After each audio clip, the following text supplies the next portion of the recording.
ನಮಸ್ಕಾರ, ನಾನು ನಿಮ್ಮ Savita. Welcome to Savita news channel. ನಾನು ಇವತ್ತಿನ ದಿವಸ ಮಸಾಲಾ ವೆಜಿಟೇಬಲ್ ರೈಸ್ ಮಾಡೋಣ ಅಂತ ಹೇಳ್ಬಿಟ್ಟು ಜೋಡಿಸ್ಕೊಂಡಿದ್ದೀನಿ. ನಾನು ಇದಕ್ಕೆ ಯಾವುದೇ ತರವಾದ ಮಸಾಲಾ ಪೌಡರನ್ನು ಯೂಸ್ ಮಾಡ್ತಾ ಇಲ್ಲ. ರಾ ಮಸಾಲಾ ಇಂಗ್ರೀಡಿಯೆಂಟ್ಸ್ಗಳನ್ನ ನಾನು ಸ್ವಲ್ಪ ಜಿಬಿಳ್ಕೊಂಡು ಅಂದರೆ ತದ್ಕೊಂಡು ಆ ಐಟಮ್ ಹಾಕಿ ವೆಜಿಟೇಬಲ್ ಅನ್ನು ಹಾಕಿ ನಾನು ಮಸಾಲಾ ವೆಜಿಟೇಬಲ್ ರೈಸನ್ನು ಮಾಡಿ ತೋರಿಸ್ತಾ ಇದ್ದೀನಿ. ಬನ್ನಿ, ನಾನು ಅದಕ್ಕೆಲ್ಲ ಏನೇನು ಇಂಗ್ರೀಡಿಯೆಂಟ್ಸ್ ಎಲ್ಲ ತೊಗೊಂಡಿದ್ದೀನಿ ಅಂತೇಳಿ ನಿಮಗೆ ತೋರಿಸ್ತಾ ಹೋಗ್ತೀನಿ. ನಾನಿಲ್ಲಿ ಒಂದು 6 ಜನ 7 ಜನಕ್ಕೆ ನಾನು ಪಲಾವ್ ಮಾಡಬೇಕಾಗಿದೆ ಇವತ್ತು. ಹಂಗಾಗಿ ನಾನು ಒಂದು 3/4 kg ರಾ ರೈಸನ್ನು ತೊಗೊಂಡಿದ್ದೀನಿ. ಹಾಗೆ ಬೆಳ್ಳುಳ್ಳಿ, ಶುಂಠಿ, ಹಸಿಮೆಣಸಿನ್ಕಾಯಿ, ಕೊತ್ತಂಬರಿ ಹಾಕಿ ಪೇಸ್ಟ್ ಮಾಡಿ ಕೂಡ ಇಟ್ಕೊಂಡಿದ್ದೀನಿ. ಹಾಗೆ ಒಂದು 1/4 kg ಬೀನ್ಸನ್ನು ಕೂಡ ತಗೊಂಡಿದ್ದೀನಿ. ಅರ್ಧ kg ಟೊಮೆಟೊ ತಗೊಂಡಿದ್ದೀನಿ. ಹಾಗೆ ಒಂದು 3 ಈರುಳ್ಳಿ ತಗೊಂಡಿದ್ದೀನಿ. ಒಂದು 3 ಕ್ಯಾರೆಟ್ ತಗೊಂಡಿದ್ದೀನಿ. ಒಂದು ಆಲೂಗಡ್ಡೆ ತಗೊಂಡಿದ್ದೀನಿ. ಹಾಗೆ ಒಗ್ಗರಣೆಗೆ ಜೀರಿಗೆ, ಸಾಸಿವೆ, ಅರಿಶಿನ ತಗೊಂಡಿದ್ದೀನಿ. ಅದಕ್ಕೇನು ರಾ ಮಸಾಲ ತಗೊಂಡಿದ್ದೀನಿ ಅಂತೇಳಿ ತೋರಿಸ್ತೀನಿ ನಿಮಗೆ. ಪಲಾವ್ ಎಲೆ ತಗೊಂಡಿದ್ದೀನಿ ಒಂದು 4-5, ಒಂದು 10 ಲವಂಗ ತಗೊಂಡಿದ್ದೀನಿ, 1 ಟೇಬಲ್ ಸ್ಪೂನ್ ಮೆಣಸು ತಗೊಂಡಿದ್ದೀನಿ, ಒಂದು 6 ಏಲಕ್ಕಿ ಕಾಯಿ ತಗೊಂಡಿದ್ದೀನಿ. ಹಾಗೆ ಚಕ್ರ ಮೊಗ್ಗು ಅಂತ ಕರಿತೀವಿ ನಾವು ಇದನ್ನು. ಅದರಲ್ಲಿ ಒಂದು ಅರ್ಧ ಫ್ಲವರನ್ನು ತಗೊಂಡಿದ್ದೀನಿ. ಒಂದು 2.5 ಇಂಚಷ್ಟು ಚಕ್ಕೆನ ಇಟ್ಕೊಂಡಿದ್ದೀನಿ. ಅದಕ್ಕೆ ರುಚಿಗೆ ತಕ್ಕಷ್ಟು 1 ಟೇಬಲ್ ಸ್ಪೂನ್ ಇಷ್ಟೊಂದು ಖಾರ ಮೆಣಸು ಹಾಕಿ ಕೂಡ ನಾನು 1 ಚಮಚ ಅಚ್ಚ ಖಾರದ ಪುಡಿನೂ ಕೂಡ ಸೇರಿಸ್ತಾ ಇದ್ದೀನಿ. ರುಚಿಗೆ ತಕ್ಕಷ್ಟು ಉಪ್ಪನ್ನು ಕೂಡ ನಾನು ಹಾಕ್ತಾ ಇದ್ದೀನಿ. ಬನ್ನಿ, ಇವಾಗ ಇದನ್ನು ಮಾಡೋದು ಹೇಗೆ ಅಂತೇಳಿ ತೋರಿಸ್ತೀನಿ. ಈಗ ನಾನು ಒಂದು ದೊಡ್ಡದು ಕುಕ್ಕರ್ ತಗೊಂಡಿದ್ದೀನಿ. 7.5 ಲೀಟರ್ ಕುಕ್ಕರು. ಅದರಲ್ಲಿ ನಾನು ಇವಾಗ 3/4 kg ಪಲಾವನ್ನು ಮಾಡಿದ್ದೀನಿ. ಬನ್ನಿ, ಆಯಿಲ್ ಹಾಕೋಣ.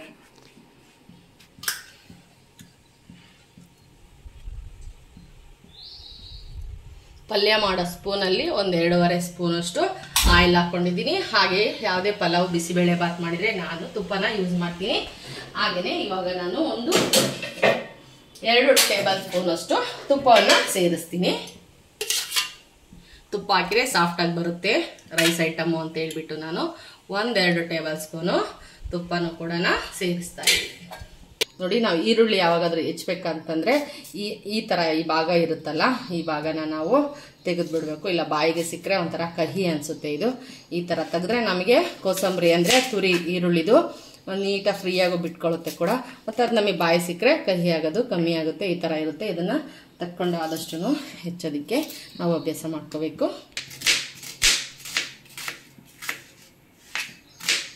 ನಾನು ಒಗ್ಗರಣೆಗೆ ಇಟ್ಕೊಂಡೇನೆ ಎಲ್ಲ ತರಕಾರಿಗಳನ್ನ ಆವಾಗಲೇ ಜಸ್ಟ್ ಹೆಚ್ಚಿ ಆವಾಗಲೇ ಹಾಕ್ತೀನಿ ನಾನು.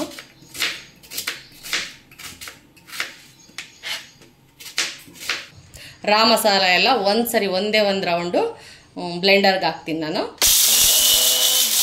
ನೋಡಿ, ಇಷ್ಟೇ ಸಾಕು. ಇದು ಚೆನ್ನಾಗಿ ಅದು ಘಮ ಬಿಟ್ಕೊಳ್ಳೋಕ್ಕೋಸ್ಕರ ನಾನು ಒಂದೇ ಸರಿ ಹಿಂಗೆ ಜಿಬಳ್ಕೊಂಡಿದ್ದೀನಿ ಅಷ್ಟೇ. ಎಣ್ಣೆ ಕಾದಿದೆ, ಸಾಸಿವೆ ಹಾಕ್ಕೊತಾ ಇದ್ದೀನಿ. ಹಾಗೆಯೇ ಸ್ವಲ್ಪ ಜೀರಿಗೆನೂ ಕೂಡ ಸೇರಿಸ್ತಿದ್ದೀನಿ.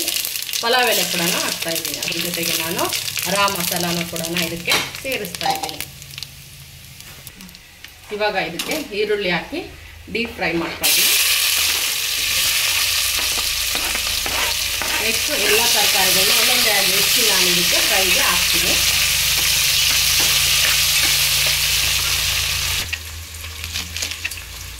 ಸ್ವಲ್ಪ ಅತಿ ಚಿಕ್ಕದು ಬೇಡ, ಒಂದು ಮೀಡಿಯಮ್ ಸೈಜಲ್ಲಿ ನಾನು ತರಕಾರಿಗಳನ್ನೆಲ್ಲ ಕಟ್ ಮಾಡಿಕೊಂಡು ಅದಕ್ಕೆ ಸೇರಿಸ್ತೀನಿ. ಬೀನ್ಸನ್ನು ಕೂಡ ನಾನು ಇದಕ್ಕೆ ಸೇರಿಸ್ತೀನಿ. ಚೆನ್ನಾಗಿ ಫ್ರೈ ಆಗಲಿ. ಒಂದೊಂದನೇ ತರಕಾರಿ ಇದರೊಳಗೆ ಹೆಚ್ಚಿ ಹಾಕ್ತಾ ಫ್ರೈ ಮಾಡ್ಕೊಳ್ತೀನಿ. ಫ್ರೈ ಎಲ್ಲ ನೀಟಾಗಿ ಆದ್ರೇ ಪಲಾವು ತುಂಬ ಚೆನ್ನಾಗಿ ಬರೋದು. ತರಕಾರಿಗಳೆಲ್ಲ ಎಣ್ಣೆ ಎಲ್ಲ ಕುಟ್ಕೊಂಡು ಎಣ್ಣೆ ಬಿಡಬೇಕು ಹೊರಗೆ. ಆ ಥರ ಆದಾಗ ನಾವು ರೈಸನ್ನು ಅದಕ್ಕೆ ಆ್ಯಡ್ ಮಾಡಿದರೆ ತುಂಬ ಟೇಸ್ಟಿಯಾಗಿರುತ್ತೆ ಪಲಾವು.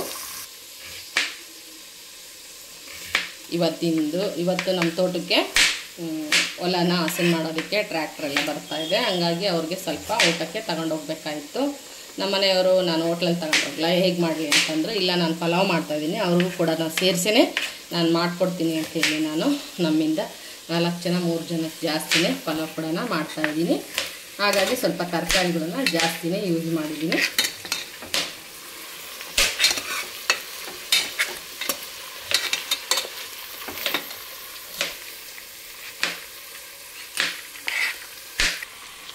ಇವಾಗ ಇದಕ್ಕೆ ಕ್ಯಾರೆಟ್ ಕೂಡ ಸೇರಿಸ್ತಾ ಇದ್ದೀನಿ.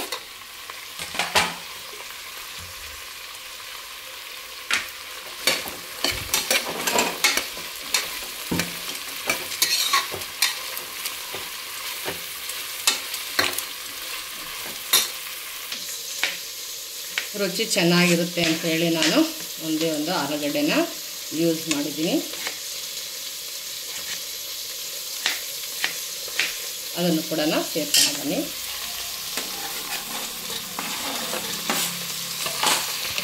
ಸರಿ, ನಾನು ಇದನ್ನೆಲ್ಲ ನೀಟಾಗಿ ಫ್ರೈ ಮಾಡ್ಕೊಳ್ತೀನಿ. ಎಲ್ಲ ನೆಕ್ಸ್ಟ್ ಟೊಮೆಟೊನ ಸೇರ್ಸೋಣ ಅಂತ ಹೇಳಿಕ್ಕೆ ಚಿಕ್ಕದಾಗಿ ಇಟ್ಕೊಂಡು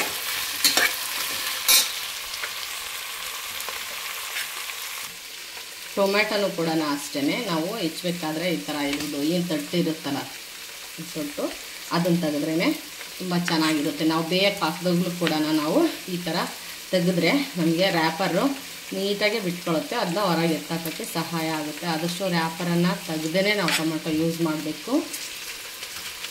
ನೋಡಿ ಈ ಥರ ಇರ್ತಲ್ಲ, ಈ ಭಾಗ ಹಿಂಗೆ ಕಟ್ ಮಾಡಿ ತೆಗೆದುಬಿಡ್ರಿ. ಹಿಂಗೆ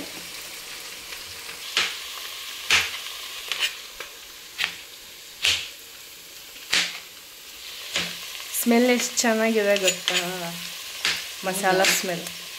ನಾವು ಮಸಾಲ ಪುಡಿ ನುಣ್ಣಗೆ ಮಾಡಿ ಅದು ಸ್ಟಾಕಲ್ಲಿ ಇಟ್ಕೊಂಡಿರ್ತೀವಲ್ವ, ಬೇಗ ಮಾಡ್ಕೊಳಕ್ಕಾಗಲ್ಲ ಇದನ್ನೆಲ್ಲನ ಅಂತೇಳಿ. ಹಾಗಾಗಿ ಅದ್ರದ್ದು ಈ ರಾ ಸ್ಮೆಲ್ಲು ಹೊರಟೋಗಿರುತ್ತೆ. ಟೇಸ್ಟ್ ಮಾತ್ರ ನಮಗೆ ಸಿಗುತ್ತೆ. ಈಗ ನಾನು ಇದನ್ನು ರಾಲ್ಲೇ ಹಾಕಿರೋದ್ರಿಂದ ನಿನಗೆ ಫ್ಲೇವರು ಅಷ್ಟು ಚೆನ್ನಾಗಿ ಬರ್ತಾಯಿದೆ.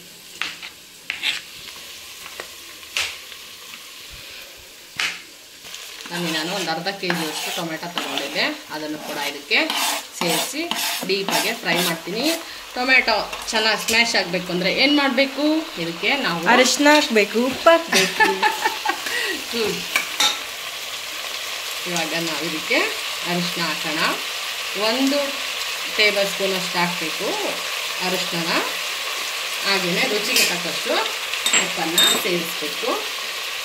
ಕಲ್ಲುಪ್ಪು ಹಾಕೋದಾ? ಕಲ್ಲುಪ್ಪು ಹಾಕಿದ್ರೆ ರುಚಿ ಜಾಸ್ತಿ.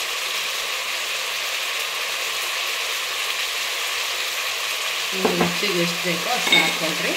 ನಾನು ಹಾಕ್ತಿದ್ದೀನಿ ಇದಕ್ಕೆ 3/4 kg ಪಲಾವ್ಗೆ. ಈ ತರಕಾರಿ ಎಲ್ಲ ಸೇರಿಸಿ ಇದೇನೆ 1 kg ತರಕಾರಿನೇ ಇದೆ ಇದರಲ್ಲಿ. ಜಾಸ್ತಿನೇ ಇದೆ, 1 kgಗಿಂತ ಕ್ವಾಂಟಿಟಿ ಜಾಸ್ತಿನೇ ಇದೆ ತರಕಾರಿದು. ಇವಾಗ ನಾವು ಅಕ್ಕಿ ತೊಗೊಂಡಿದ್ವಲ್ಲ ಅದನ್ನು ತೊಳೆದು ಹಾಕೋಣ. ಆವಾಗಲೇ ತೊಳೆದು ಹಾಕೋಣ. ನಾನಿಲ್ಲಿ ಇವತ್ತು ಬಾಸುಮತಿ ರೈಸನ್ನು ಯೂಸ್ ಮಾಡ್ತಾ ಇಲ್ಲ. ಇವಾಗ ಬನ್ನಿ, ತರಕಾರಿ ಎಲ್ಲ ಫ್ರೈ ಆಗಿದೆ.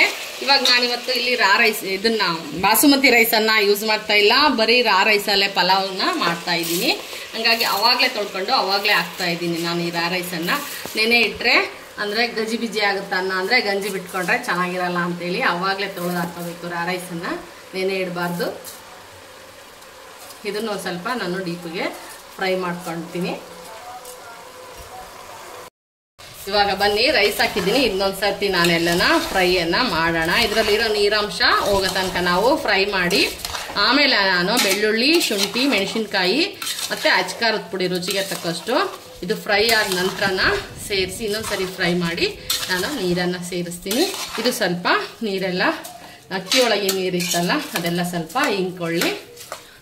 ನನಗೆ ವೆದರ್ ತುಂಬಾ ಕಾಸಿ ಆಗಿದೆ, ಸೊ ಖಾರವಾಗಿ ಬೇಕು. ಖಾರವಾಗಿ ಮಾಡು. ಖಾರವಾಗೇ ಇದೆ. ಇವಾಗ ಟೇಸ್ಟ್ ಮಾಡಿ ಆಮೇಲೆ ಹೇಳಂತೆ. ಮತ್ತೆ ಉದುರು ಆಗಿ ಇರಲಿ ಪಲಾವ್, ನನಗೆ ಮೆತ್ತಗೆ ಮಾಡಬಾರ್ದು. ಆಯ್ತಾಯ್ತು, ಸ್ವಲ್ಪ ನೀರಿನ ಕ್ವಾಂಟಿಟಿನ ಕಮ್ಮಿ ಮಾಡ್ಕೊಳ್ಳೋಣ. ಒಂದು 5 ನಿಮಿಷ ಇದು ಡೀಪ್ ಫ್ರೈ ಆದ್ರೇ ಪಲಾವು ಉದುದ್ರಾಗಿ ತುಂಬಾ ಚೆನ್ನಾಗಿ ಬರುತ್ತೆ. ಇವಾಗ ನಾನು ಇದಕ್ಕೆ ಪೇಸ್ಟು ಮತ್ತು ಅಚ್ಕಾರದ ಪುಡಿನೂ ಕೂಡ ಹಾಕಿ ಡೀಪ್ ಫ್ರೈ ಮಾಡ್ತೀನಿ ಒಂದು 5 ನಿಮಿಷ. ನೋಡಿ, ನಾನು ಪೇಸ್ಟ್ ಮಾಡಿ ಇಟ್ಕೊಂಡಿದ್ದೆ ಮೆಣಸಿನ್ಕಾಯಿ ಅದನ್ನೆಲ್ಲನ ಇವಾಗ ಇದಕ್ಕೆ ಸೇರಿಸ್ತಾ ಇದ್ದೀನಿ. ನಾನು ಕೈಯನ್ನೇ ಯೂಸ್ ಮಾಡ್ತೀನಿ, ಅಪಾರ್ಥ ಮಾಡ್ಕೋಬೇಡಿ. ನನಗೆ ಸ್ಪೂನಿಂದ ಮಾಡೋದಾದರೆ ಸ್ವಲ್ಪ ಅಷ್ಟು ಇಷ್ಟ ಆಗಲ್ಲ. ನನಗೆ ಸ್ವಲ್ಪ ಏನು ಭಾಳನೇ ಇಷ್ಟ ಆಗಲ್ಲ. ಕೈಯಲ್ಲಿ ಹಾಕಿದ ಅಳತೆನೆ ನನಗೆ ತುಂಬ ಚೆನ್ನಾಗಿ ಅನಿಸುತ್ತೆ. ಹಾಗಾಗಿ ನಾನು ಕೈಯನ್ನು ಯೂಸ್ ಮಾಡ್ತೀನಿ. ಕೈಯಲ್ಲಿ ಮಾಡಿದ ಅಡುಗೆನೇ ತುಂಬ ರುಚಿ ಅಂತ ನಾನು ಯಾವಾಗಲೂ ಕೈಯನ್ನೇ ಯೂಸ್ ಮಾಡೋದು. ಕಣ್ಣಳತೆ ಮತ್ತು ಕೈ ಅಳತೆಯಿಂದನೇ ನಾನು ಅಡುಗೆ ಮಾಡ್ತೀನಿ. ನೋಡಿ, ಅಚ್ಕಾರದ ಪುಡಿನೂ ಕೂಡ ಸೇರಿಸಿದ್ದೀನಿ, ಅದು ಟೇಸ್ಟಿಗೆ. ನೀವು ಬೇಕು ಈ ಖಾರದ ಪುಡಿ ಬೇಡ ಅಂದರೆ ಒಂದು ಸ್ವಲ್ಪ ಮೆಣಸಿನ್ಕಾಯಿನೇ ಜಾಸ್ತಿ ಮಾಡ್ಕೊಳ್ರಿ.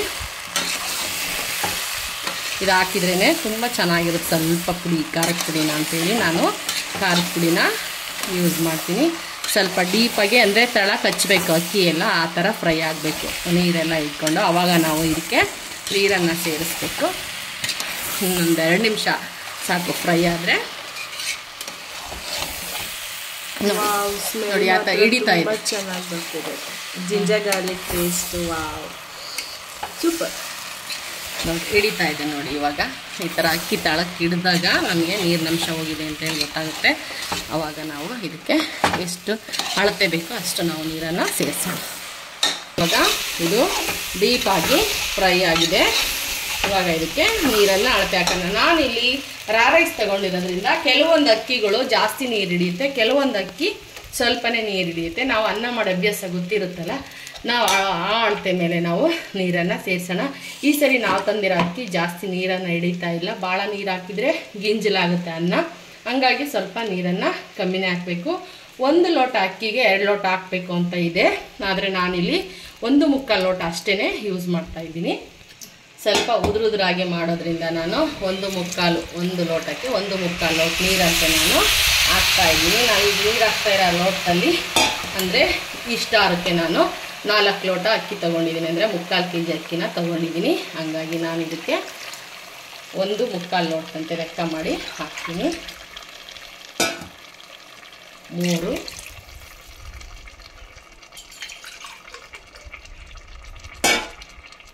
4 4ನೇ ಲೋಟ. ಇವಾಗ ನೋಡಿ ಇದಕ್ಕೆ 3/4 ಲೋಟ 4 ಸರಿ ಹಾಕ್ತೀನಿ. ನೋಡಿ 1 2 3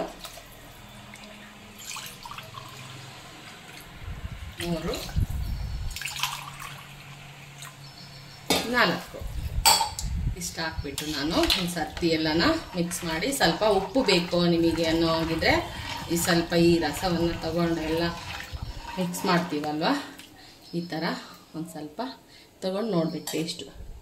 ಉಪ್ಪು ಬೇಕು ಅಂದರೆ ಒಂದು ಸ್ವಲ್ಪ ಸೇರಿಸ್ಬೇಕು. ನಾನಿಲ್ಲಿ ಸ್ವಲ್ಪ ಉಪ್ಪನ್ನು ಸೇರಿಸ್ತೀನಿ.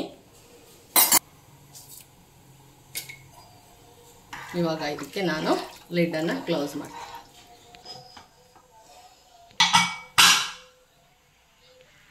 2 ವಿಷಲ್ ಕೂಗಲಿ ಇದು, ಆಮೇಲೆ ಆಫ್ ಮಾಡೋಣ. ನೋಡಿ ನಾನು ಪಲಾವ್ಗೆ ರಾಯ್ತ ಮಾಡಿದ್ದೀನಿ ಆಲ್ರೆಡಿ. ನೀರು ಏನೂ ಮಿಕ್ಸ್ ಮಾಡಿಲ್ಲ, ಓನ್ಲಿ ಟೊಮೆಟೊ, ಈರುಳ್ಳಿ, ಕೊತ್ತಂಬರಿ ಸೊಪ್ಪು, ಮೆಣಸಿನ ಪುಡಿ, ಸ್ವಲ್ಪ ರುಚಿಗೆ ಉಪ್ಪನ್ನು ಮಾತ್ರ ಸೇರಿಸಿ ಒಂದು ರಾಯ್ತ ಮಾಡ್ಕೊಂಡಿದ್ದೀನಿ ಪಲಾವ್ಗೆ. ಇವಾಗ ಬನ್ನಿ ಪಲಾವ್ ಹೇಗಾಗಿದೆ ಅಂತೇಳಿ ನಾವು ನೋಡೋಣ.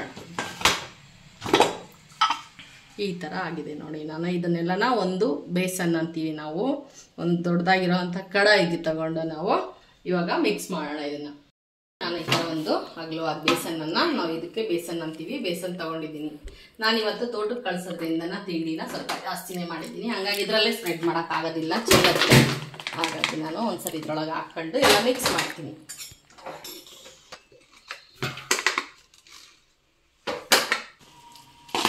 ನೋಡಿ ನಾನು ಈ ಥರ ಎಲ್ಲ ಇದರೊಳಗೆ ಹಾಕ್ಕೊಂಡು ನೀಟಾಗಿ ಎಲ್ಲನ ಕೂಡಿಸ್ತಾ ಇದ್ದೀನಿ. ಎಲ್ಲ ಮಸಾಲೆ, ತರಕಾರಿ ಎಲ್ಲ ಒಂದು ಕಡೆ ಹೋಗಿರುತ್ತಲ್ವ, ಎಲ್ಲ ಮಿಕ್ಸ್ ಮಾಡ್ತೀನಿ.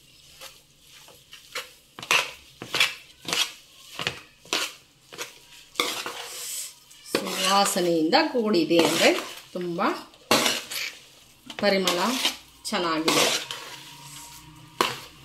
ನೋಡಿ. ಈ ಥರ ಆಗುತ್ತೆ. ಬನ್ನಿ ಇವಾಗ ನಾನು ಪಲಾವ್ ಎಲ್ಲ ರೆಡಿ ಮಾಡಿದ್ನಲ್ವ, ಇದಕ್ಕೆ ಪಲಾವ್ ಅಂತ ಹೇಳೋದಕ್ಕಿಂತ ಮಸಾಲ ವೆಜಿಟೇಬಲ್ ರೈಸ್ ಅಂತ ಹೇಳೋದಕ್ಕೆ ಇಷ್ಟಪಡ್ತೀನಿ ನಾನು. ಬನ್ನಿ ಇವಾಗ ಟೇಸ್ಟ್ ಹೆಂಗೆ ಬಂದಿದೆ ಅಂತೇಳಿ ಹೇಳ್ತೀನಿ ಹಾಗೆ ಟೇಸ್ಟ್ ಅಂತ. ಹಾಗೆಯೇ ಒಂದು ಸ್ಪೂನ್ ತಿಂತೀನಿ ಹೇಗೆ ಬಂದಿದೆ ಅಂತೇಳಿ.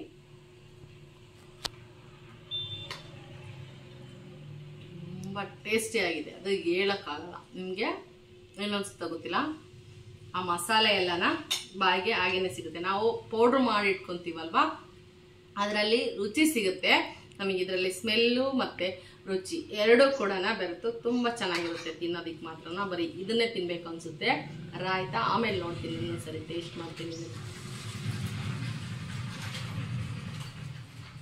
ಇವಾಗ ರಾಯ್ತ ಜೊತೆಗೆ